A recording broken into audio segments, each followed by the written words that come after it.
शौर्य दिनाच्या निमित्तानं भीमा कोरेगावच्या ठिकाणी एकच सांगू इच्छितो की आपण सर्वजण जे वेगवेगळ्या विचाराने बाबासाहेबांचा फक्त फोटो घेऊन बाबासाहेबांचे विचार घेऊन नव्हे तर मुक्त फोटो घेऊन बाबासाहेबांना गटातटामध्ये वाटून ठेवलेला आहे। तर असं न घडता आपण सर्वजण एकत्र या ठिकाणी जसे त्यावेळेचे 500 महार एकत्र होते म्हणून आपण पेशवाईच्या विरुद्ध लढाई जिंकू शकलो।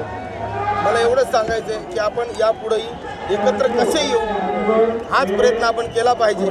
आम्ही कलावंत हा प्रयत्न बाबासाहेबांची चळवळ महाराष्ट्रातील तमाम कलाकार चळवळ राबवण्याचा प्रयत्न करतात गाण्याच्या माध्यमातून आणि मी हे स्वाभिमानानं सांगू इच्छितो की बाबासाहेबांची चळवळ कलाकारांमुळे सध्या कुठेतरी टिकलेली आहे ना की नेत्यांमुळं नाही, हे स्पष्ट मी सांगू इच्छितो।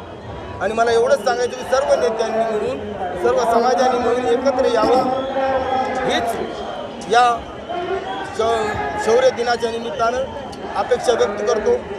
समाजाच्या वतीनं महाराष्ट्रातील तमाम कलाकारांच्या वतीनं एकत्र येण्याची आशा व्यक्त करतो। धन्यवाद।